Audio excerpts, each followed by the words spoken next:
அற்புதங்கள் நடக்கணுமே எங்கள் சபைகளிலே. எங்கள் வழியாக அற்புதங்கள் நடக்கணும் அப்பா. ஆதி திருச்சபை அற்புதங்கள். குருடர் பார்க்கணும், செவிடர் கேட்கணும், முடவர் நடக்கணுமே ராஜா. எல்லாரும் அப்படியே கண்களை மூடி ஆண்டவருடைய சமூகத்தில் ஏக்கத்தோடு கேட்போமா. எங்கள் வழியாக, எங்கள் திருச்சபை வழியாக அற்புதங்கள் நடக்கட்டும் அப்பா.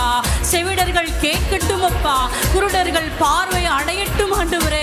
முடவர்கள் எழும்பி நடக்கட்டும். பேதுரு மூலம் செய்யப்பட்ட அற்புத அடையாளங்களை எங்கள் மூலம் எங்கள் திருச்சபை மூலம் நீ செய்ய போகிறீரப்பா. வெள்ளியும் பொன்னும் என்னிடத்தில் இல்லை, என்னிடத்தில்